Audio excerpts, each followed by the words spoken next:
Rekan-rekan semua, jadi tema kita untuk pada perkuliahan kali ini yaitu paham agama menurut Muhammadiyah.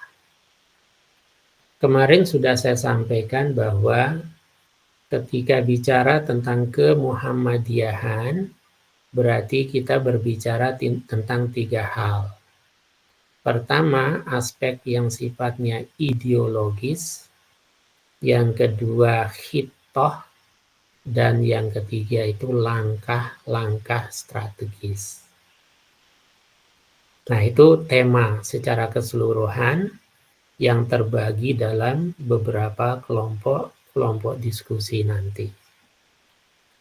Nah, bicara tentang paham agama menurut Muhammadiyah, kita nanti akan bicara tentang masailul khamsah, 5 masalah, maka itu bagian dari aspek yang bersifat ideologi. Nah, sehingga gambarannya seperti yang saya jelaskan kemarin, bahwa Muhammadiyah sebagai sebuah organisasi, sebagai sebuah jam'iyah atau sekelompok banyak orang yang kemudian terhimpun dalam satu wadah yang kita sebut dengan organisasi. Nah, sebagai organisasi tentu Muhammadiyah memiliki identitas. Apa identitas Muhammadiyah? Kemarin sudah saya sampaikan bahwa Muhammadiyah itu adalah gerakan Islam, dakwah amar ma'ruf nahi mungkar dan tajdid yang bersumber dari Al-Quran dan As-Sunnah atau hadis Nabi. Nah, itu identitasnya, di mana segala aspek yang menjadi gerakannya, amaliyahnya, itu bersumber terinspirasi dan sumber pokoknya adalah Al-Quran dan As-Sunnah. Tentu dengan interpretasi penafsiran-penafsiran yang ada, baik dari kalangan para ulama, ulama tafsir, ulama fikih, ulama hadis, tentu harus dibaca. Nah, itu ya. Nah, gerakan tajdid juga sudah saya sampaikan. Tajdid itu memiliki 2 makna, 2 arti. Pertama, tajdid itu bisa berarti at-tajrid, pemurnian, penjernihan, purifikasi. Itu kalau terkait dengan masalah akidah dan ibadah mahdhah. Jadi Muhammadiyah itu kalau terkait ibadah mahdhah dan akidah, maka tajdidnya adalah purifikasi, penjernihan, pemurnian dari berbagai penyimpangan, kesyirikan, atau sering disebut dengan TBC, itu tahayul, bid'ah, dan khurafat. Tapi kalau terkait dengan muamalah, masalah-masalah sosial, masalah-masalah duniawi, maka tentu tajdid itu berarti at-taghyir, dinamisasi.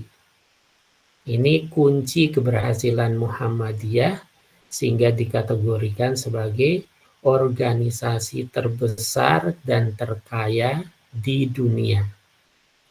Itu bisa diakses di media sosial. Itu pengamatan dan statement dari para Islamolog, pakar, dan ilmuwan internasional. Jadi satu-satunya organisasi Islam di dunia yang terkaya dengan berbagai amalnya. Nah, kunci keberhasilannya itu apa? Tadi itu tajdid. Kalau itu menyangkut akidah dan ibadah mahdhah, maka pemurnian. Tapi kalau masalah muamalah, gimana proses pendidikan, ekonomi, ya kan? Nah, itu sifatnya dinamisasi. Ada ijtihad di dalamnya. Nah, kemudian sebagai sebuah organisasi, tentu Muhammadiyah punya tujuan, punya maksud. Apa maksud dan tujuan Muhammadiyah itu didirikan? Ya, maksudnya, tujuannya adalah untuk menegakkan dan menjunjung tinggi agama Islam, sehingga terwujud masyarakat Islam yang sebenar-benarnya. Masyarakat Islam yang sebenar-benarnya itu seperti apa? Yang tidak hanya mengejar akhirat, lupa dunia. Tidak hanya mengejar dunia, tapi lupa akhirat. Maka aspek agama digarap, sosial digarap, ekonomi digarap, apalagi perpustakaan, pendidikan, kesehatan, bahkan PKU hampir 200 ya, 170 sekian. Nah itu, karena umat Islam itu nggak bisa kemudian hanya mengejar akhirat melupakan dunia.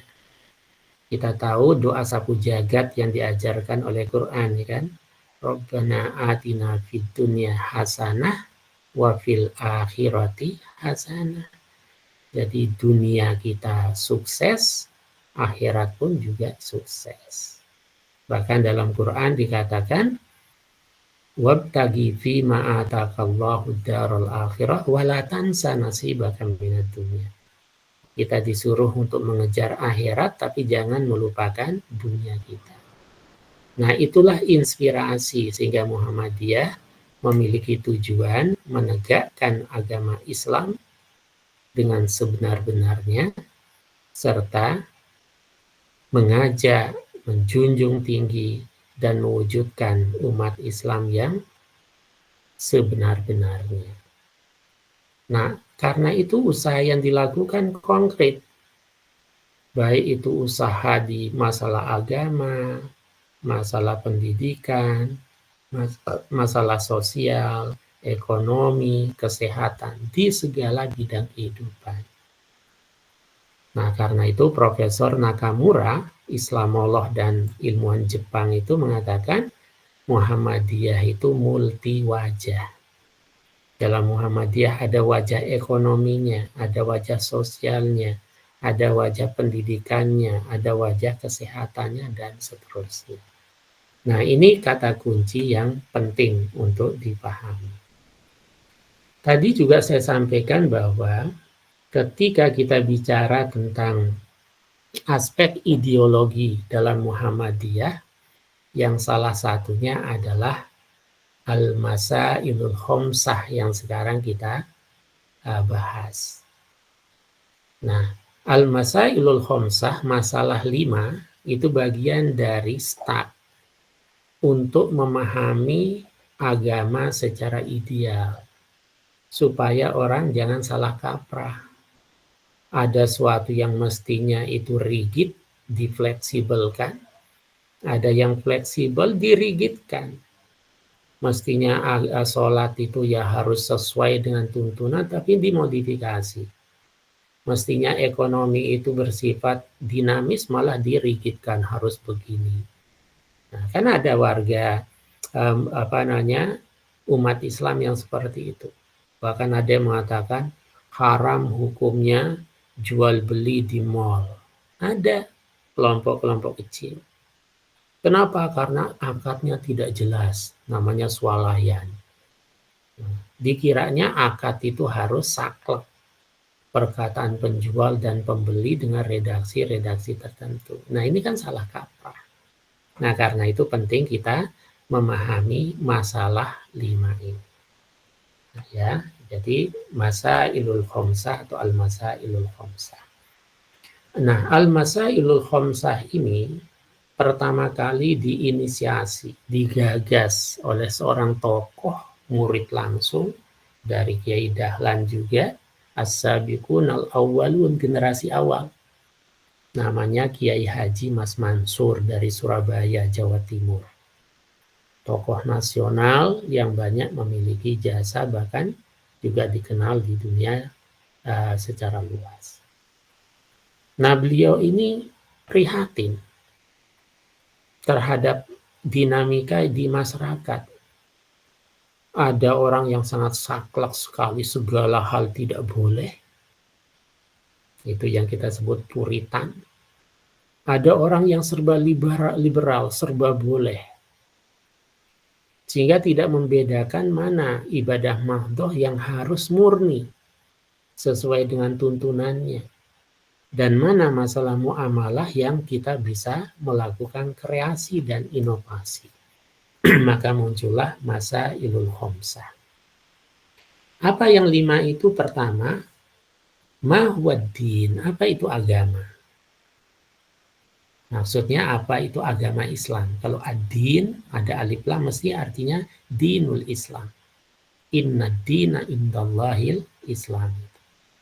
Apa sih agama Islam itu? Nah, ini yang kita akan bahas. Lalu yang kedua, apa yang dimaksud dengan umur dunia? Masalah dunia itu apa? Kemudian yang ketiga, mahiyal ibadah. Apa itu ibadah? Harus jelas definisinya. Yang keempat, apa yang dimaksud dengan sabilullah? Supaya orang jangan keliru. Kalau jihad fisabilillah seakan-akan identik dengan perang. Misalnya. Padahal fisabilillah maknanya luas. Dan yang kelima, mahwal qiyas. Apa itu qiyas? Sebagai sebuah atau salah satu metode dalam berijtihad. Nah, kita bahas satu persatu. Yang pertama adalah pengertian agama Islam itu. Teman-teman bisa melihat yang warna biru itu aja. Ya. Apa itu agama Islam menurut pemahaman Muhammadiyah? Ad-din, agama Islam itu adalah ma syara'ahullahu ala lisani anbiya'ihi. Apa saja yang disyariatkan oleh Allah lewat perantaraan para nabinya. Maka Muhammadiyah memahami Islam itu adalah seluruh ajaran samawi yang dibawa oleh semua nabi. Sejak Nabi Adam alaihissalam hingga Rasulullah Muhammad SAW itu Islam. Cuma ajaran Islam yang dibawa oleh Nabi Muhammad SAW itu menjadi penyempurna seluruh syariat ajaran para nabi sebelumnya. Jadi sifatnya estafeta. Mungkin cara ibadah pada masa nabi tertentu beda. Syariatnya berbeda. Tapi esensinya adalah dia ajaran Allah yang diturunkan lewat para nabinya. Apa wujud ajaran-ajaran Islam itu? Minal awamiri. Ada yang wujudnya perintah-perintah. Misalnya perintah sholat, perintah puasa, perintah haji. Nah, itu perintah. Wan nawahi. Ada lagi yang wujudnya larangan-larangan. Larangan mencuri, larangan minum khamar, larangan berzina, larangan merampok, larangan melakukan kemaksiatan. Itu nawahi. Ada lagi wal irsyadat, yaitu petunjuk-petunjuk. Kalau ingin sukses begini, kalau ingin masuk surga begini. Nah, itu irsyadat. Pertanyaannya, apa tujuan Allah menurunkan syariat berupa perintah, larangan, dan petunjuk itu? Maka jawabannya, li solahil ibad dunyahum wa ukhrahum. Untuk melahirkan, mewujudkan kemaslahatan hamba baik dalam kehidupan di dunia maupun di akhirat. Nah, itu ya. Jadi pengertian agama Islam. Kira-kira saya menjelaskan terlalu cepat enggak? Sedikit Tidak, Bapak. Enggak ya. Nanti kalau terlalu cepat silakan bisa diinterupsi. Saya berusaha menjelaskan sepelan mungkin. Tapi saya belum bisa lantang ngomongnya agak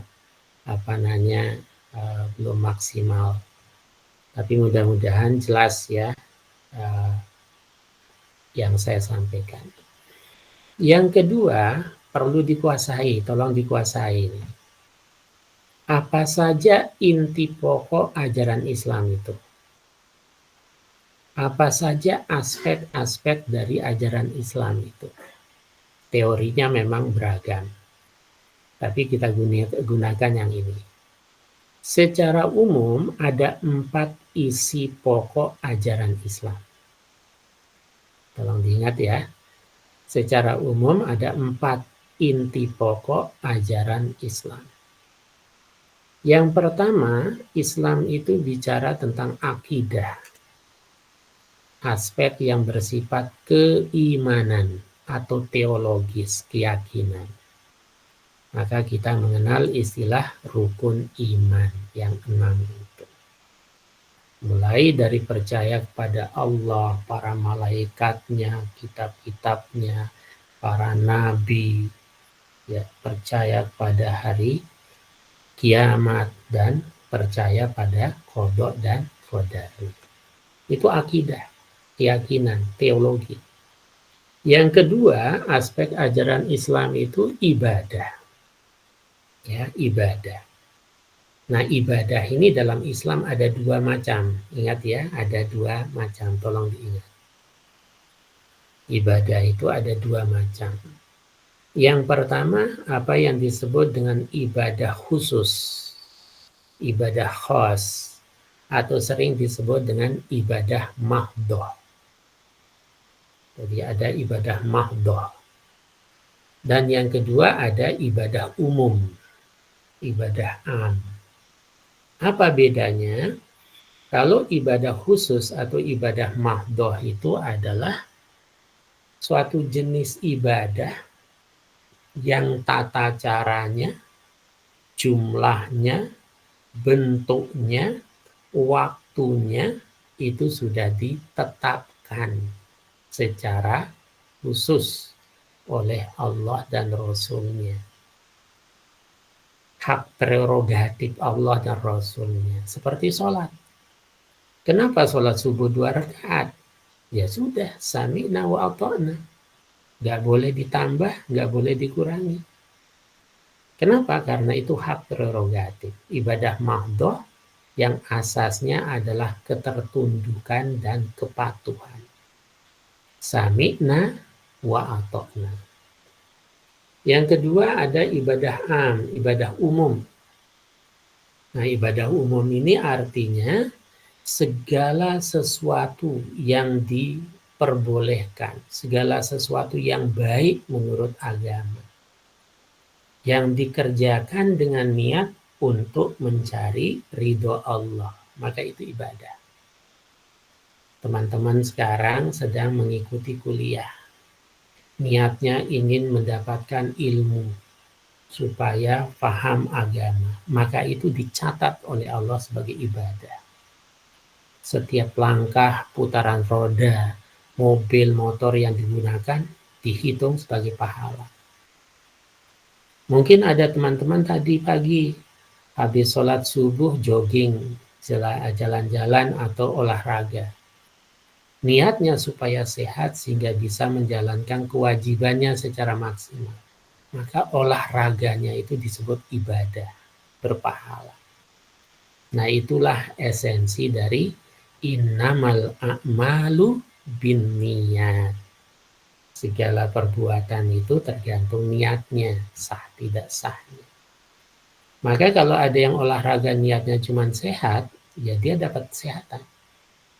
Tapi belum tentu dapat pahala. Nah, itu bedanya. Tapi kalau olahraga niatnya untuk sehat, bisa beribadah, bismillah, diawali dengan bismillah, maka nilainya pahala. Larinya itu pahala semua. Lalu yang ketiga, aspek ajaran Islam itu adalah akhlak. Bicara tentang etika. Bahkan saya berani mengatakan, seluruh ajaran Islam itu, baik perintah, larangan, petunjuk-petunjuk, ibadah yang kita lakukan, muaranya, tujuan akhirnya adalah supaya kita berakhlak. Baik berakhlak kepada Allah, Rasul-Nya, pada orang lain maupun alam. Maka Nabi menegaskan, innama bu'istu liutammima makarimal akhlak. Ada yang mahasinal akhlak. Sungguhnya hanya saja aku diutus untuk menyempurnakan akhlak. Jadi Islam itu semua ajarannya supaya kita berakhlak. Yang terakhir adalah muamalah duniawiyah. Muamalah itu interaksi sosial. seperti ekonomi, politik, bentuk pemerintahan, itu muamalah. Jadi bentuk pemerintahan itu silakan. Oh, ada yang monarki, sistem kerajaan, ada yang sistem demokrasi. Silakan. Karena itu muamalah, sama dengan ekonomi. Dulu Nabi jual beli itu barter. Jual beli pada masa Nabi itu apa yang dilakukan? Bertemunya antara penjual pembeli secara langsung. Dan sekarang orang nggak perlu ketemu langsung karena ada jual beli online. Boleh nggak jual beli online? Boleh. Yang penting yang diperjualbelikan halal, caranya benar, tidak ada penipuan, ya kan, dan seterusnya. Nah, ini cara kita memahami agama yang benar. Nah, kemudian Islam itu juga punya karakteristik. Ya, Islam punya karakteristik. Supaya lebih jelas ya, yang dilihat itu yang warna merah saja ya. Nah, supaya lebih paham. Jadi yang warna merah. Kalau ada pertanyaan terkait dengan karakteristik agama Islam, nah ini. Jadi Islam itu punya karakteristik. Kalau kita bicara tentang karakteristik, ya, ini sangat terkait dengan psikologi, ya. Karakter itu mencerminkan jati diri dan kepribadian. Maka Islam sebagai agama yang diturunkan oleh Allah itu punya karakteristik, punya jati diri, punya kepribadian. Apa karakteristik agama Islam? Nah ini, yang pertama sumbernya. Bahwa Islam itu sumber pokoknya berasal dari Allah dan Rasulnya. Artinya Al-Quran dan Al-Hadis atau As-Sunnah. Itu sumber pokok. Adapun gimana menafsirkan dan lain sebagainya, itu tentu ada ilmunya. Ibaratnya seperti yang saya sampaikan, kalau kita beli laptop yang baru, kita buka kardusnya, mesti di dalamnya dilengkapi dengan buku panduan, buku pintarnya. Maka ketika Allah menciptakan manusia, itu juga lengkap dengan buku pintarnya, yaitu Al-Quran. Dan dijelaskan secara rinci oleh hadis Nabi. Maka kalau kita ingin hidup yang benar, sesuai dengan tujuan penciptaan kita sebagai manusia, ya baca buku pintarnya. Karena Islam sudah menjawab seluruh aspek kehidupan manusia. Sebagai buku pintar begitu. Itu yang pertama. Yang kedua, karakteristik agama Islam itu Islam bersifat komprehensif. Kata kuncinya yang diambil ya. Komprehensif. Komprehensif itu artinya apa? Mencakup seluruh aspek kehidupan manusia. Ibarat kata orang sering mengatakan Islam itu jangankan masalah besar, masalah kecil aja diatur. Pakai sandal saja diatur, mulai dari sandal kanan, kaki kanan, baru kaki kiri. Cara melangkah saja diatur. Kalau kita masuk ke kamar kecil, dahulukan kaki kiri baru kaki kanan, baca, kan gitu. Nah, jadi ada hal yang seperti itu, komprehensif. Islam bicara tentang akhirat, tapi juga bicara tentang dunia. Islam bicara tentang masalah materi, tapi bicara tentang rohani, spiritual. Bicara dunia, juga bicara akhirat. Bicara ibadah, juga bicara tentang masalah ekonomi, sosial, dan sebagainya. Komprehensif.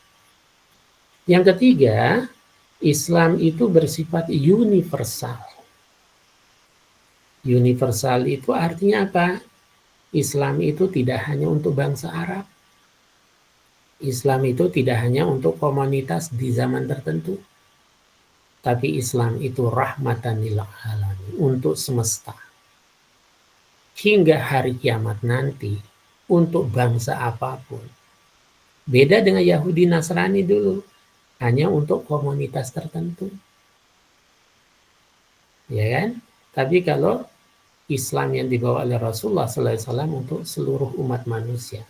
Bahkan lisaqalain, Dari kalangan jin pun juga ada yang muslim seperti manusia. Nah ini. Kemudian yang kelima, karakter agama Islam itu apa? Menempatkan akal manusia secara proporsional. Islam tidak mendewakan akal, tetapi juga tidak menistakan akal.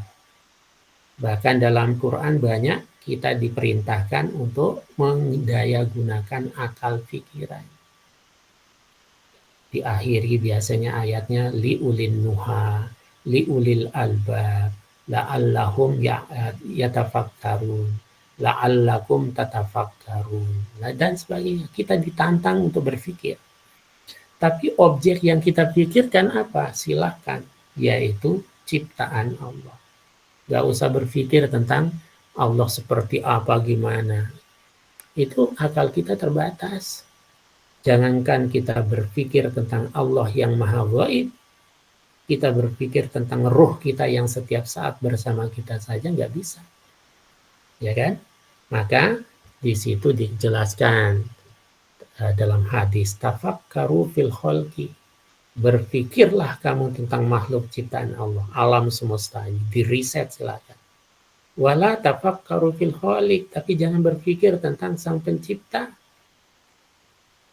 Fa innakum lan taqduruna qadrah, karena akalmu itu enggak sampai ya. Itu.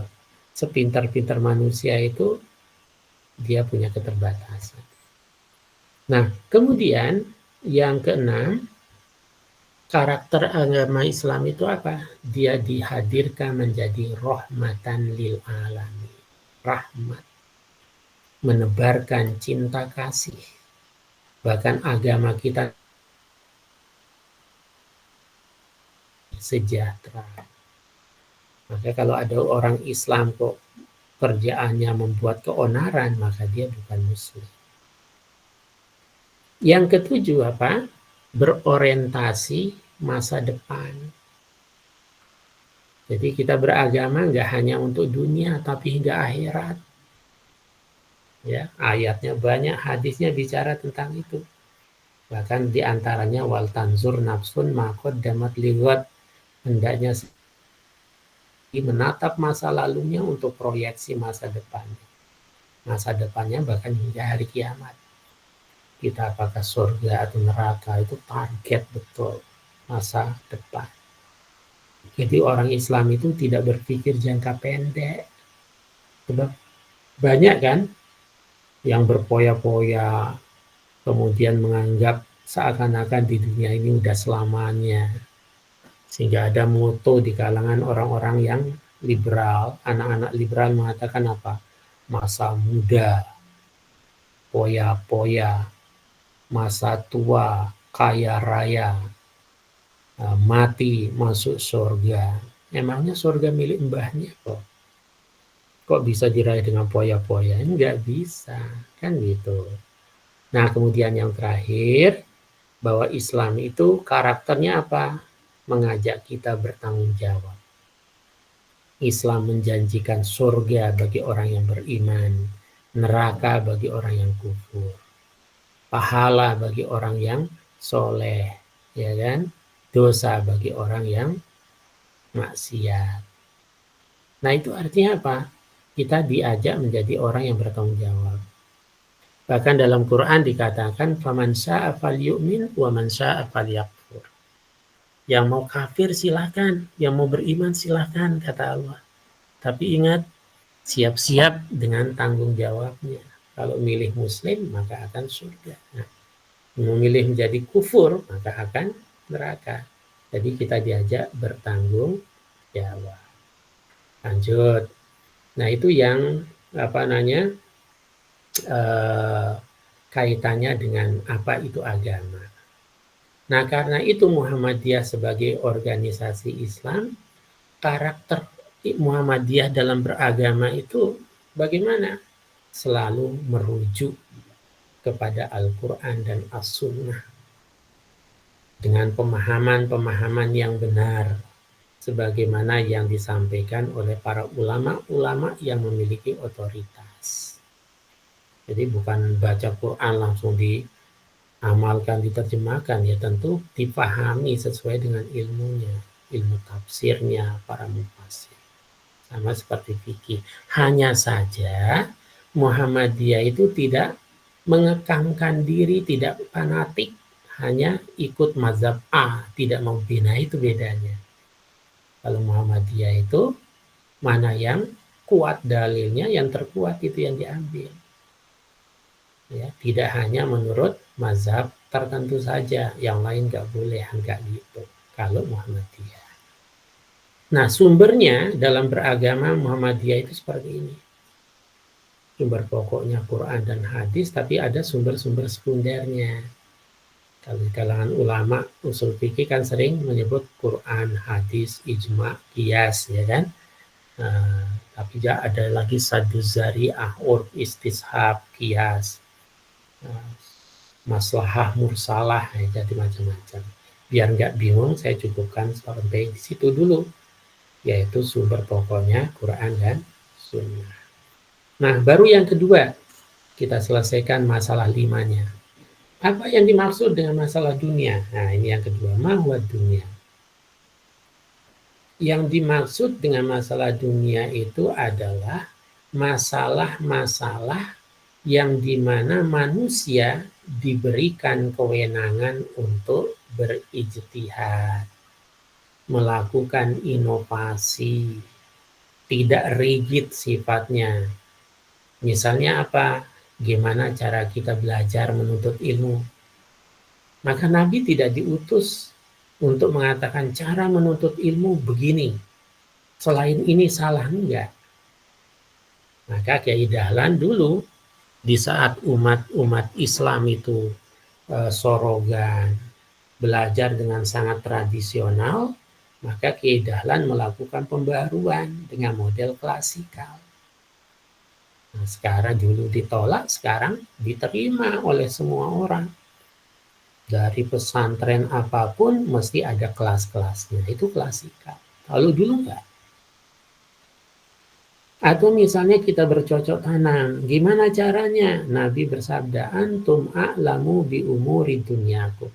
Kalian lebih paham tentang urusan dunia kalian, kata Nabi. Nah, silahkan, yang penting caranya benar. Jual beli misalnya, masalah duniawi, muamalah. Gimana cara kita berjual beli? Ya, sesuai dengan perkembangan zaman. Sekarang ada internet, ada jual beli online, silahkan boleh. Yang penting caranya, bendanya, ya itu harus sesuai dengan ajaran Islam. Oke, dikit lagi ya. Kemudian yang ketiga, mahiyal ibadah. Apa itu ibadah? Esensi dari ibadah itu adalah taqarrub ilallah. Mendekatkan diri kepada Allah. Gimana caranya? Mentaati perintah-perintahnya, menjauhi larangan-larangannya, mengamalkan segala hal yang dibolehkannya, yang diizinkannya. Nah, itu ibadah. Nah, sehingga tadi saya katakan ibadah itu ada dua. Ada ibadah umum dan ada ibadah khusus. Kalau menyangkut ibadah khusus, ibadah mahdhah, seperti sholat, puasa, haji, zakat, dan sebagainya, upayakan semaksimal mungkin, semirip mungkin dengan tuntunannya. Karena Nabi bersabda, "Shollu kama ra'aitumuni usolli." Sholatlah kalian sebagaimana tata cara sholatku. Gak usah modifikasi. Khuzu anni manasikakum. Berhajilah sebagaimana manasik hajiku. Gak usah dimodifikasi. Kecuali dalam hal-hal muamalah, ya kan. Dulu pakai onta, sekarang pesawat terbang, pakai bis. Itu aspek muamalah. Sama kayak model pakaian, ya kan. Kalau itu bukan bagian dari ibadah mahdhah. Asas ibadah mahdhah itu kepatuhan, ketaatan, ketundukan, kesesuaian. Itu asasnya. Sehingga muncul statement sami'na wa ata'na. Tapi kalau ibadah umum, ibadah am, itu fleksibel. Asasnya adalah asas manfaat dan menghindari kemudaratan. Seperti sosial, ekonomi, cara berinteraksi dengan masyarakat, kan ada wilayah adat, urf namanya. Nah, kita harus memperhatikan adat istiadat yang benar, yang sesuai dengan agama. Nggak boleh kita kemudian, wah ini nggak ada dalilnya, nggak harus ada dalil kalau itu masalah sosial. Ya, asasnya manfaat ya, dan menghindari kemudaratan. Nah, itu masalah ibadah. Yang keempat, apa itu sabilullah? Hingga kita mengenal istilah jihad fi sabilillah misalnya. Apa yang dimaksud dengan sabilillah? Sabilullah, jalan Allah. Jadi jalan Allah itu artinya jalan yang menyampaikan kita kepada keridhaan Allah. Jalan yang lurus, cepat, dekat, sehingga kita taat kepada Allah. Itu jalan Allah. Baik itu berupa amalan-amalan ya yang kita lakukan, syaratnya yang diizinkan, yang dibolehkan oleh agama, itu kita laksanakan dengan niat mencari ridho Allah, maka itulah sabilillah. Maka jihad fi sabilillah itu bukan hanya perang kita, tapi jihad itu orang belajar ya jihad. Maka dalam hadis dikatakan man kharaja li talibil ilmi fahuwa fi sabilillah hatta yarji'a. Barang siapa yang keluar, tidak disebutkan objeknya, keluar dari rumahnya, keluar dari desanya, keluar dari negaranya, itu luas maknanya. Tujuannya untuk menuntut ilmu, mencari ilmu, maka dia berada di jalan Allah. Bahkan meninggalnya termasuk syahid. Ya kan? Itu.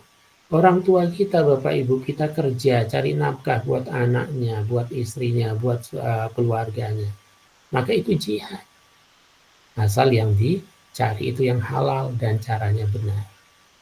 Jadi jihad fisabilillah itu maknanya luas. Ya. Yang terakhir yaitu qiyas. Kenapa Kiai Mas Mansur menyebutkan qiyas? Padahal ini kan hanya terkait dengan ijtihad. Salah satu metode ijtihad itu kan qiyas. Artinya apa? Qiyas ini penting dibicarakan karena banyak aspek yang muncul tidak memiliki dalil khusus, tetapi ada dalil globalnya yang bisa dikaitkan dengan kasus hukum tertentu. Contoh begini. Kalau kita cari istilah ekstasi, pil koplo, sabu-sabu, dalam Quran dan hadis Nabi dicari, ya nggak ada istilah itu. Karena istilah itu bisa berkembang. Tapi apa hukumnya? Sabu-sabu, pil koplo, ekstasi haram. Loh kok bisa mengatakan haram? Wong di Quran tidak disebutkan spesifik. Karena dikiaskan kepada dalil keharaman Homer. Maka kias itu artinya menetapkan hukum sesuatu yang tidak dijelaskan secara spesifik dalam Quran dan hadis dengan mengaitkan pada hukum yang ada dalilnya dalam Quran dan hadis karena adanya kesamaan sebab.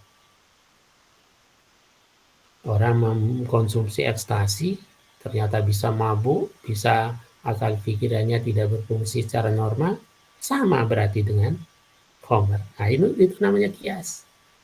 Jadi kias ini penting supaya kita paham tidak semua istilah yang tidak ada dalam Quran, hadis lalu dikatakan tidak ada penjelasannya. Nah, itu salah. Ada tetapi secara global. Saya kira demikian ya. Kita akhiri dengan baca hamdalah. Alhamdulillahirabbil alamin. Assalamualaikum warahmatullahi wabarakatuh.